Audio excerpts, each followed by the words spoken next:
नमस्कार, स्वागत है आप सभी दर्शकों का संत संगम में और मैं हूं आपके साथ आंचल वर्मा। दोस्तों, आज का ये कार्यक्रम बहुत ही खास है क्योंकि आज हमारे साथ हमारे स्टूडियो में मौजूद है जाने माने कथावाचक जो वृंदावन से यहाँ पहुंचे हैं और आप दर्शकों के साथ जुड़ेंगे। आप दर्शकों की जो भी समस्या उसका समाधान करेंगे और इस पर बातचीत करने के लिए आज हमारे साथ हमारे स्टूडियो में मौजूद है जाने माने कथावाचक हरिदर्शन जी महाराज। तो चलिए आप और हम मिलकर पहले उनका स्वागत करते हैं और फिर बात करेंगे आपके जीवन से संबंधित। तो महाराज जी, आपका बहुत बहुत स्वागत है। बहुत बहुत धन्यवाद जो आपने यहाँ पर आमंत्रण दिया। आप सभी को बहुत बहुत धन्यवाद जी।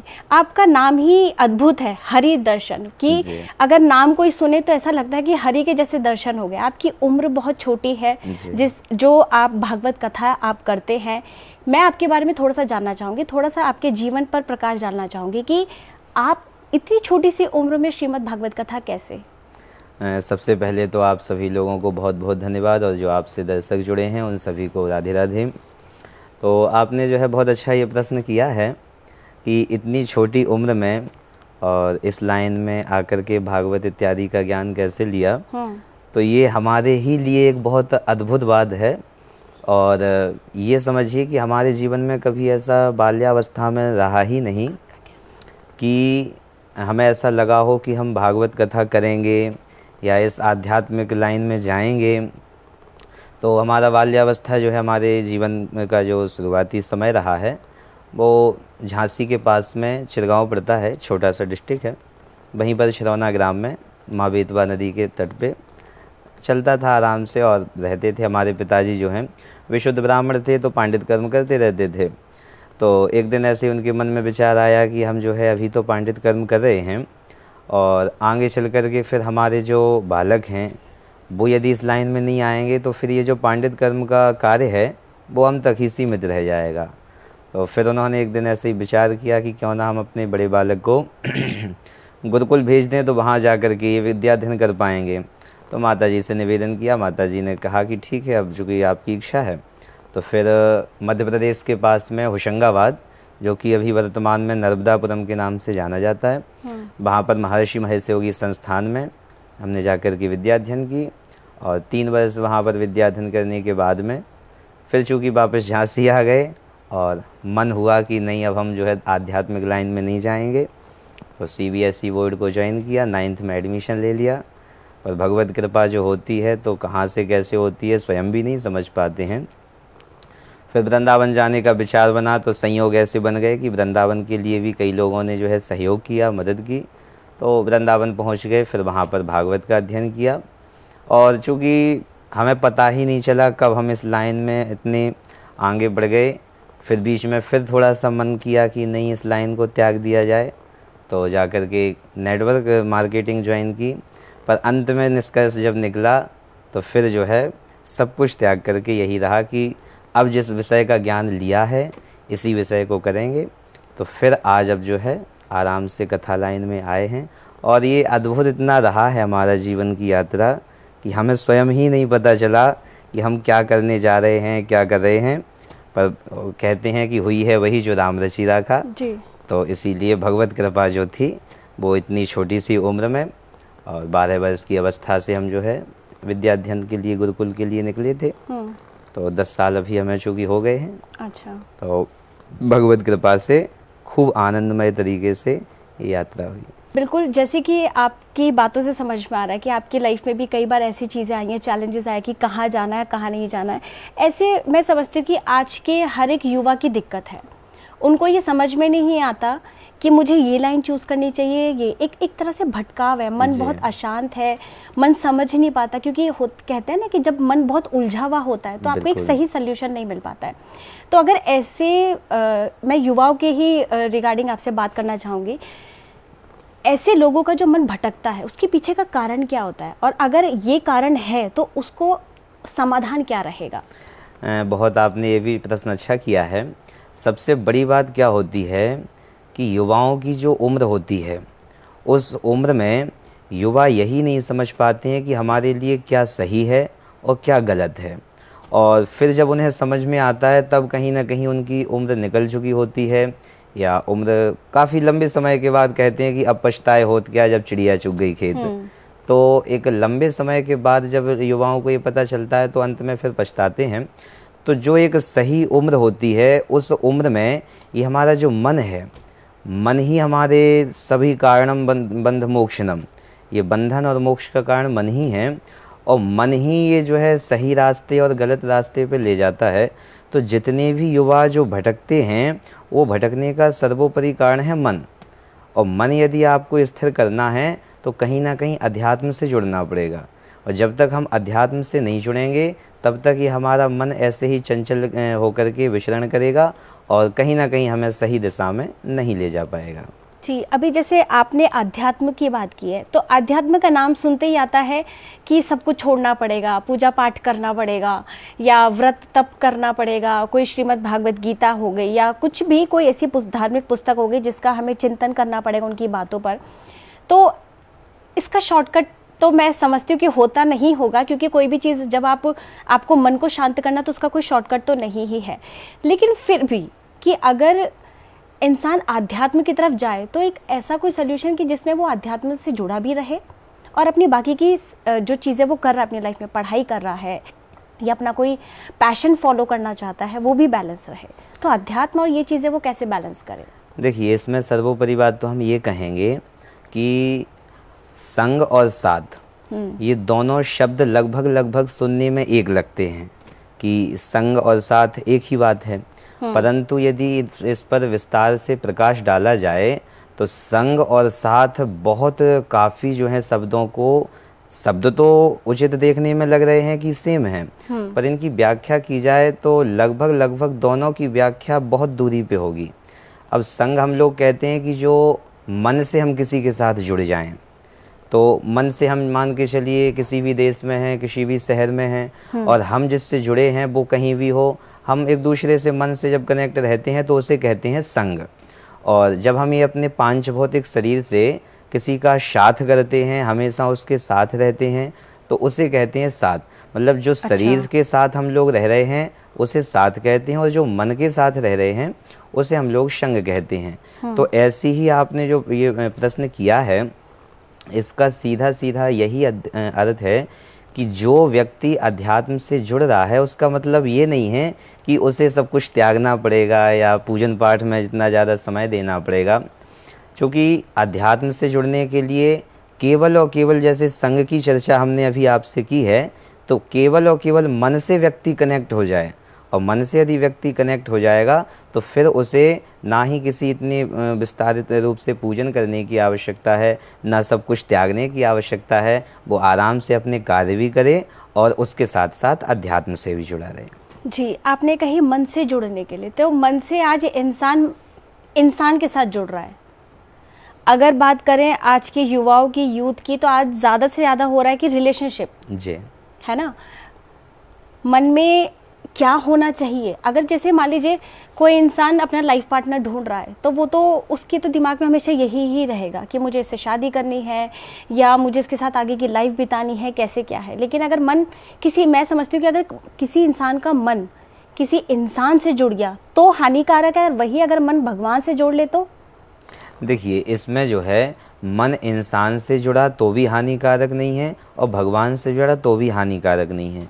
क्योंकि हम लोग करते क्या हैं कि आज केवल और केवल बाहरी भौतिकता और बाहरी चमक धमक में अपने आप को इतना डुबो दिए हैं कि हमने किसी भी व्यक्ति को देखा और देख करके उसके प्रति आकर्षित हो गए, और फिर बाद में जब हमने उसका धीरे धीरे साथ करना प्रारंभ किया तो फिर कहीं ना कहीं, जैसे कहते हैं ना कि कोई व्यक्ति बहुत लंबे समय के बाद बहुत मेहनत से मिलती है तो उसकी एक हमारे जीवन में अहम भूमिका होती है, और जो कोई वस्तु आसानी से मिल जाती है तो उसकी हमारे जीवन में कोई भूमिका नहीं होती है। तो आपका ये जो मन है वो संसार के किसी व्यक्ति से लग रहा है, अच्छी बात है, पर हम लोग सबसे बड़ी गलती क्या करते हैं कि कुछ समय तक तो हमें ये लगता है कि ये व्यक्ति हमारे लिए बहुत अच्छा है, और उसके बाद जब कुछ समय तक हमारा उसके साथ संग होता है तो फिर हमें वही व्यक्ति धीरे धीरे दूरी बढ़ाने लगता है या हम उससे दूरी बढ़ाने लगते हैं। और परमात्मा के साथ जब हम मन लगाते हैं तो उसमें ऐसा कोई भाव ही नहीं होता है। परमात्मा के साथ यदि हमने मन को लगाया और एक बार मन लग गया, क्योंकि सर्वोपरि बात तो ये है कि परमात्मा के साथ मन लगना कठिन है, हम आपसे कहें कि आप बैठ कर के माला कीजिए तो एक माला भी नहीं कर पाएंगे, उसके बाद आपका मन संसार की तरफ भटकेगा।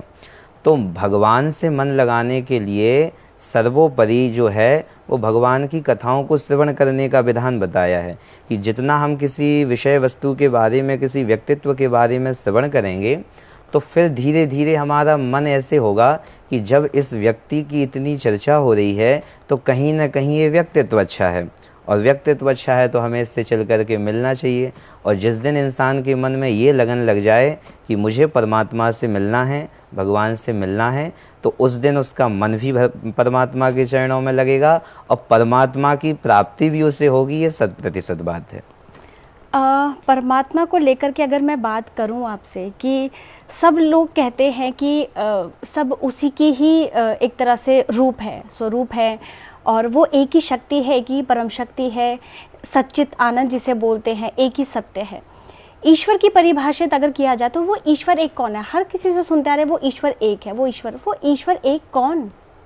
देखिए, ये भी आपने जो प्रश्न किया है कि ईश्वर एक है, तो वास्तविकता में अनादि काल से ही, ये हम आज की ही बात नहीं कर रहे हैं, बता रहे हैं, अनादि काल में ही केवल और केवल शक्ति एक ही रही है, जो पूर्व में भी थी, वर्तमान में भी है और पश्चात भी रहने वाली है। अब क्या होता है कि जब शक्ति के मन में ये विचार आता है कि मैं इस पूरी सृष्टि में अकेला हूँ, मेरे सिवा कोई है ही नहीं, जैसे चतुर्मुखी ये आपकी चतुश्लोकी भागवत जी का जो वर्णन हुआ, तो उसमें सबसे पहले भगवान ने यही कहा कि अहमेवा समेवाग्रे नान्यद यद सत सत्परम, कि मैं इस संसार में केवल और केवल एक हूँ और मेरे अलावा कोई नहीं था। तो मुझे एक से अनेक होने की भावना प्रकट हुई। तो एक से अनेक हों कैसे? क्योंकि हमारे पास एक से अनेक होने के लिए कोई सामग्री ही नहीं है। जैसे मान के चलिए हम लोगों को भोजन बनाना होता है, तो भोजन में रोटी 4 ही बनानी होती हैं, पर उससे पहले आटा भी लगाना पड़ता है और फिर सारी व्यवस्थाएं भी करनी पड़ती हैं। तो 4 रोटी बनाने के लिए जब हम लोगों को इतनी सामग्री की आवश्यकता लगती है, तो परमात्मा को तो पूरा संसार बनाना था जो एक शक्ति थी, और उसके पास कोई सामग्री भी नहीं थी। तो उसने क्या किया कि सामग्री नहीं होने के साथ साथ उसने अपने ही रूप में सारे लोगों को प्रकट कर दिया, सारे जीव जंतुओं को, सारे पशु पक्षियों को, मतलब सृष्टि में हम जितना भी देख रहे हैं ये परमात्मा ने अपने अंश से ही प्रकट कर दिया।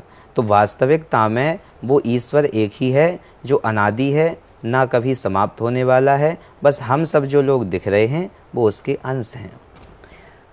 तो जो कहा जाए कि अगर कोई भी भक्त है या कोई इंसान है जब किसी परमात्मा के साथ अपना मतलब मन जोड़ना चाहता है तो वो कैसी भक्ति करे, कैसे अपने मन को शांत करे? क्योंकि आज ये बहुत बड़ा सवाल बन के बैठा। जैसे कि आपने कहा कि जब मैं कहूँ कि आप भगवान को याद करो तो मन इधर उधर भागता है।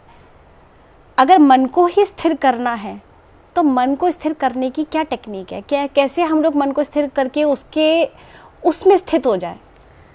ये जो है आपने चूँकि सुना होगा कि लगभग सभी लोगों की यही समस्या रहती है कि हम आखिर परमात्मा के चरणों में मन लगाना चाहते हैं और वो मन हमारा परमात्मा के चरणों में नहीं लग पा रहा है। तो इसमें सर्वोपरि मैं एक ही बात कहूँगा कि जितने भी हमारे ग्रंथों में, जितने भी पुराणों में महापुरुषों ने चर्चाएं की हैं, उन सभी लोगों ने भगवत भक्ति का और भगवान के चरणों में मन लगाने का एक बहुत अच्छा जो है उपाय बताया है। सबसे पहले महाराज परीक्षित की ही बात कर लें, तो महाराज परीक्षित को जब पता चला कि मेरी 7 दिन में ही मृत्यु होने वाली है तो बड़े घबरा गए और सभी लोगों से पूछा कि मैं ऐसा क्या करूं कि 7 दिन में मेरा कल्याण हो पाए। तो सुखदेव जी ने कहा कि राजन, आप तो 7 दिन की बात कर रहे हैं, मैं आपके लिए ऐसा विधान बता दूंगा, ऐसा उपाय बता दूंगा जिससे आपका एक घड़ी में मोक्ष हो जाएगा। अच्छा।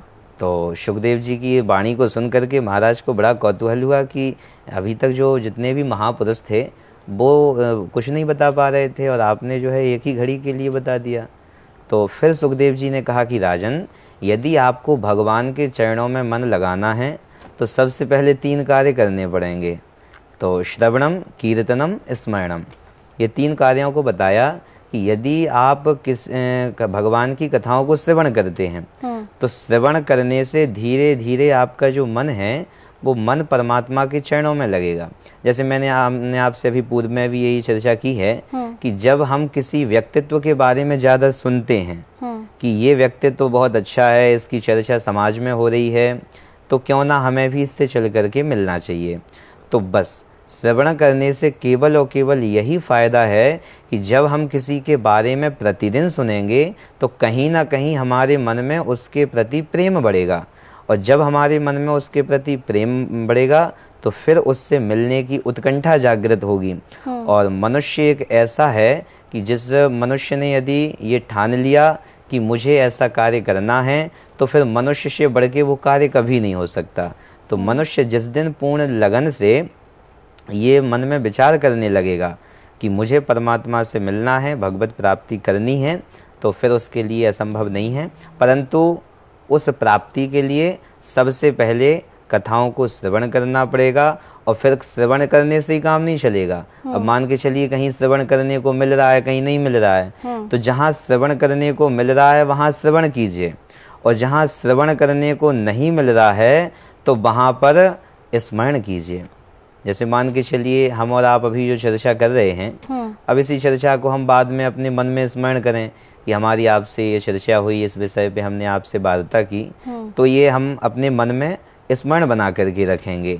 और जब कभी स्मरण हमारे मन में आएगा तो फिर जब ये हमारी स्मरण और श्रवण की गतिविधि बन जाएगी तो फिर हम उस परमात्मा का कीर्तन करने लगेंगे।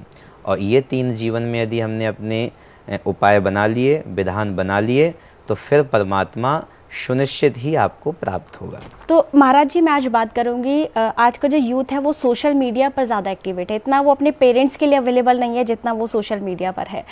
किसी भी प्लेटफॉर्म की बात करें, इंस्टा हो, यूट्यूब हो या कोई भी, तो मुझे ऐसा लगता है कि जब हम लोग उस पर ज़्यादा टाइम देने लगते हैं तो जैसे आपने कहा कि उसके बारे में सोचते रहते तो मन वैसा ही बनने लगता है। तो आप हमारे यूथ को क्या संदेश देना चाहेंगे इस चीज़ से कि कितना टाइम उनको, क्या उनके लिए मतलब एक तरह से बोले कि लाभदायक है कि वो कर सकते हैं उस पर टाइम स्पेंड, नहीं तो फिर आप उसको सीधा रिजेक्ट करेंगे कि नहीं करना चाहिए, क्या करना चाहिए उनको? नहीं, इसमें हम रिजेक्ट तो बिल्कुल नहीं करेंगे, क्योंकि रिजेक्ट करने का यहाँ पे कोई औचित्य ही नहीं बनता है, कोई सवाल ही नहीं बनता है, क्योंकि हर विषय वस्तु सदुपयोगी भी है यदि हमने उसका सही से उपयोग किया, और हर वस्तु हमारे लिए अनर्थकारी भी है यदि हमने उसका दुरुपयोग किया। तो सोशल मीडिया ऐसा नहीं है बेकार हो, सोशल मीडिया अच्छा है, बशर्ते केवल और केवल हम उसे कैसे यूज कर रहे हैं। हम उस पर अच्छा देख रहे हैं तो हमारे जीवन में वो अच्छा भी कार्य करेगा, हम उस पर बुरा देख रहे हैं या उसका गलत तरीके से प्रयोग कर रहे हैं तो वो हमारे लिए गलत भी होगा। अब जैसे मान के चलिए हम लोगों के लिए विष पान करना घातक है, क्योंकि विष पान करेंगे तो मृत्यु हो जाएगी, परंतु कहीं ना कहीं वही विष औषधि का भी कार्य करता है। तो आप कहें कि भैया ये तो जो है विष बेकार चीज़ है, तो विष बेकार नहीं है, विष का सदुपयोग करना हमें आ जाए। जैसे मान के चलिए घर में भोजन बनते हैं, अब भोजन बनने में किसी दिन आपसे गलती हो गई और सब्जी में आपने नमक ही नहीं डाला, तो खाने वाला व्यक्ति तो यही कहेगा भैया इसमें नमक ही नहीं है। तो आप कहोगे नमक नहीं है, डाला तो था पर वो नमक की जगह आपने शक्कर डाल दी। अब दूसरे दिन आपने बहुत ध्यान रखा कि आज कुछ भी हो जाए सब्जी बनाने में गड़बड़ी नहीं होगी। अब आपने अगली दिन विशेष रूप से ध्यान रखा सब्जी बनाने पे, और वो नमक जितना डालना था उससे दोगुनी मात्रा में डल गया। तो खाने वाले ने फिर कह दिया कि भैया इसमें तो नमक इतना है कि सब्जी खा ही नहीं सकते हैं। तो तीसरे दिन आपका विचार बनेगा कि भाई ये नमक ही बेकार है, उठा करके इसी को फेंक दो। तो नमक बेकार नहीं है, नमक का हमें सदुपयोग करना आना चाहिए कि नमक का प्रयोग सब्जी में यदि सही मात्रा से होगा तो वो अच्छा लगेगा, और उसी नमक को यदि हम बढ़िया बनाती हुई खीर में डाल देंगे तो फिर उसका सारा स्वाद भी बेकार हो जाएगा। इसीलिए सोशल मीडिया बेकार नहीं है, इसका हम लोग प्रयोग कैसे कर रहे हैं इस पे हम लोगों को ध्यान देना चाहिए। वही वाली बात आ गई कि ध्यान देने वाली बात कि उनका तो सारा टाइम ही, मुझे ऐसा लगता है कि 1 मिनट अगर देखने बैठे तो वो 1 घंटा 2 घंटा कब बीत जाता है ये इंसान को आज समझने की ज़रूरत है। तो मैं आपसे ये जानना चाहूँगी कि जो आज के लोग हैं उनकी जो विचारधारा बहुत अलग हो गई है। जैसे आपके नियम कायदे हैं, आप अगर उन नियम कायदों में चल रहे हैं, जैसे कि जिस चीज़ के, क्योंकि हर इंसान का अपना, मुझे ऐसा लगता है कि प्रकृति भी नियम कायदों में है, बिल्कुल इंसान भी नियम कायदों में रहना चाहिए, लेकिन जब वो अपने नियमों को क्रॉस करता है तो वो इस तरह की चीज़ों को जन्म देता है जो उसकी लाइफ में जो समस्याएं बनती हैं। आपके भी नियम कायदे हैं और जो नॉर्मल इंसान में, जो गृहस्थी में लोग रह रहे हैं, उनके भी नियम कायदे हैं, होने चाहिए। तो ऐसे में ऐसे लोगों को क्या उनके नियम कायदे होने चाहिए कि उन्हें किन किन चीज़ों का ध्यान रखना चाहिए? क्योंकि मुझे ऐसा लगता है कि बहुत सारे लोगों को आज ये कन्फ्यूजन है। अभी हमने सोशल मीडिया की बात की, सोशल मीडिया का आपने कहा कि सदुपयोग करेंगे तो हाँ ठीक है, वो हमारी लाइफ में बहुत अच्छा करेगा, दुरुपयोग होगा उसका भी हम ही रिस्पॉन्सिबल हैं।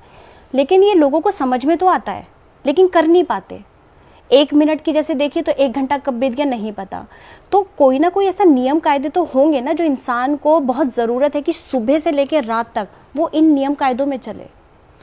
देखिए, ये तो आपने वही बात कर दी है, अभी चूंकि हमने पूर्व में भी इस पे चर्चा की है कि आप 1 मिनट की कह करके फिर 1 घंटे सोशल मीडिया पे एक्टिव हैं, तो इसमें सर्वोपरि तो पहले आपका मन ही है कि आपने अपनी जो दिनचर्या है वो ऐसी बना रखी है कि आपके 1 मिनट के बाद आपको 59 मिनट और मिल रहे हैं। यदि आपने अपनी दिनचर्या एक शेड्यूल से बनाई होती, समय से बनाई होती, तो आपको 1 मिनट के बाद 59 मिनट मिलने ही वाले नहीं थे। जैसे आपने मानस को देखा होगा, तो मानस में हमारे रामचंद्र जी का बड़ा पावन जो है वर्णन हुआ कि प्रभु जब प्रातः काल से ही उठते थे तो उनकी प्रातः काल से ही एक दिनचर्या होती थी कि प्रातः काल उठ के रघुनाथा माता पिता गुरु नाभि माथा। तो वो उनका प्रातः काल से ही ऐसा एक पूरा नियमावली था कि वो उसके अलावा अन्यत्र किसी विषय वस्तु पे ध्यान ही नहीं दे पाते थे। तो हम लोगों को अपने जीवन में हर चीज़ का एक समय अवधि तय करनी चाहिए कि हमें इतने समय के लिए इस जगह समय देना है, इस कार्य को इतने समय में करना है, इस कार्य को इतने समय में करना है। तो जब यदि आपकी नियमावली ऐसी सेट होगी तो फिर आपके बाद वो 1 मिनट के बाद मुझे लगता है कि 59 सेकंड कभी नहीं, 59 मिनट कभी नहीं मिलने वाले।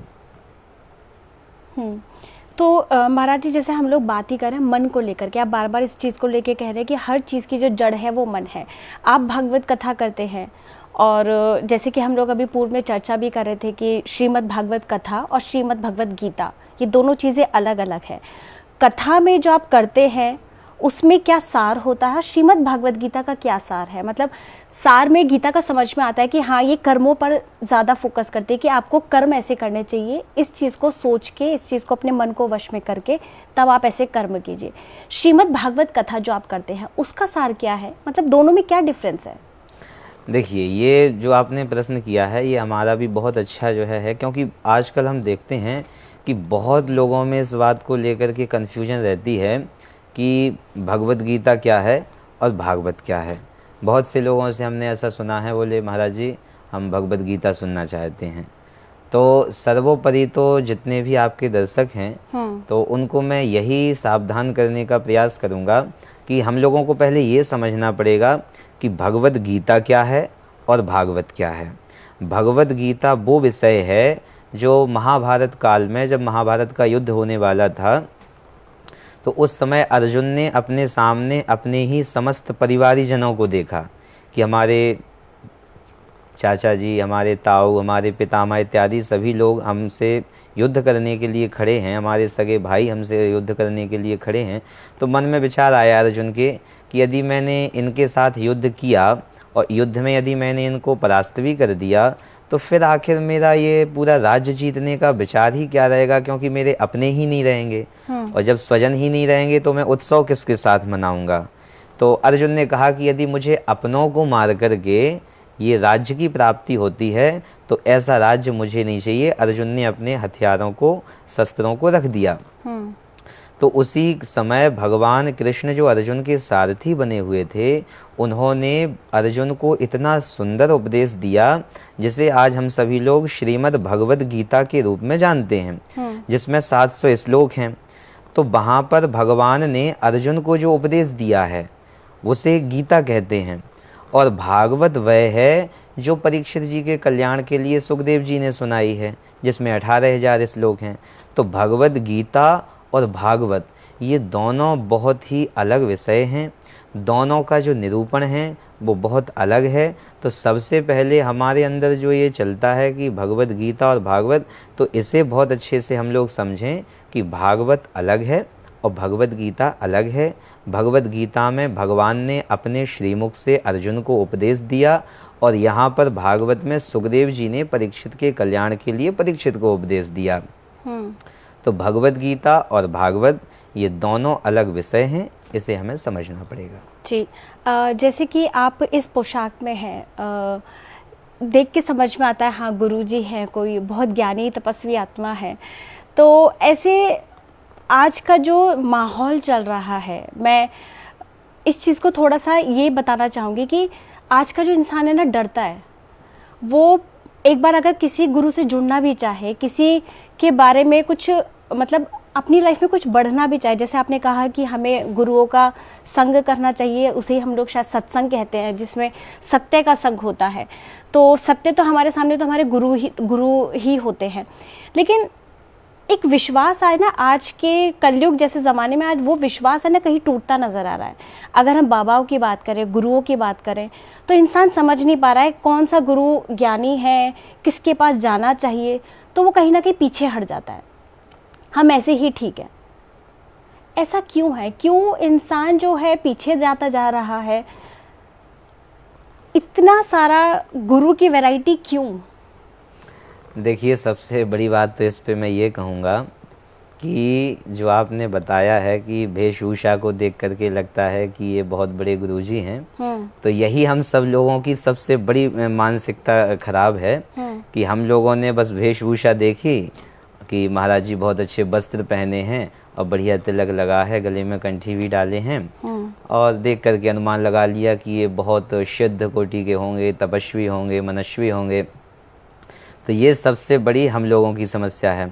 अच्छा, चूँकि क्या है कि एक बहुत अच्छे कुछ शब्द हमारे अपने क्षेत्र में कहे जाते हैं कि गलियन गलियन गुरु फिरें, हमसे दीक्षा लो और स्वर्ग जाओ चाहे नरक में, धोती रुपया दो।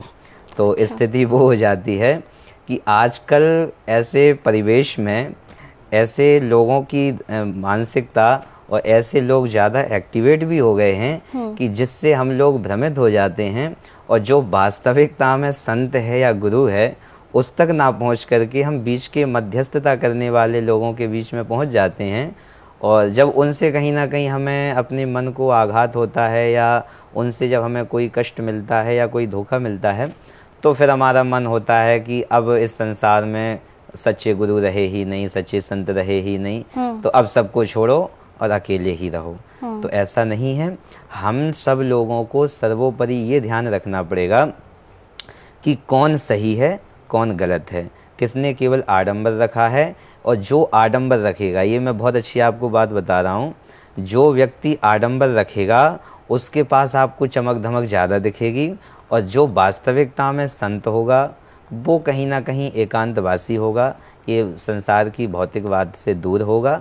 तो सबसे पहले तो हमें यही समझना चाहिए कि भौतिकवाद में जो व्यक्ति पड़ा है वो सच्चा संत हो ही नहीं सकता, और यही सर्वोपरि संतों की पहचान है। जी, संत चलिए ठीक है, किसी ने उसकी पढ़ाई की, किसी ने उसका उच्चारण किया तो वो संत बन गया। संत तो इंसान भी बन सकता है अपनी गृहस्थी में रहते हुए भी। तो मैं आपसे ये पूछना चाहूँगी कि अगर कोई ऐसा बनना चाहता है जो अपने जैसे कि किसी चीज़ का, जैसा आपने कहा कि एकांत में जाना चाहिए, भौतिकवादी की दुनिया से दूर रहना चाहिए, तो क्या भौतिकवादी दुनिया में रहकर, गृहस्थ रह कर के कोई इंसान संत बन सकता है? बिल्कुल बन सकता है। और ये तो हमें लगता है कि उससे स्थिति से भी ज़्यादा अच्छी स्थिति है कि हमने केवल भगवा चोला पहन लिया और बड़े बड़े जटाओं को रखा लिया, बड़ी बड़ी दाढ़ी को कर लिया, और उसके बाद बोले अब हम संत बन गए हैं। तो संतों का कार्य तो होता है भजन करना, और भजन तो किया नहीं और घर छोड़ करके आए और तीर्थों में आकर के बड़े बड़े हमने आश्रम बना लिए, और आश्रमों में हम लोगों ने जो है फिर उसे होटल के रूप में एसी नॉन एसी भक्तों के लिए देने लगे। तो कहीं ना कहीं ये तो फिर गृहस्थों से भी बेकार स्थिति हो जाती है। और मुझे लगता है कि संत की परिभाषा वस्त्रों से करनी ही नहीं चाहिए। कोई व्यक्ति पैंट शर्ट पहना है वो भी संत हो सकता है, और कोई व्यक्ति बढ़िया भगवा वस्त्र भी पहना है वो भी संत नहीं हो सकता। संत का अर्थ क्या है? जो व्यक्ति धीरे धीरे अपनी समस्त जिम्मेदारियों को परिपूर्ण करे और उसके बाद अपने मोक्ष के लिए प्रयत्न करने लगे।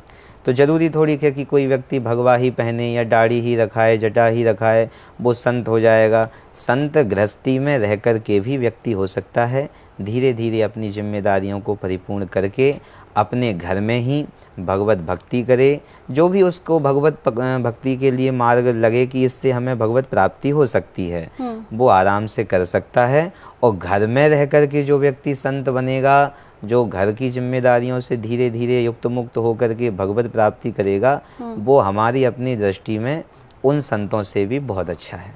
जी जी जी।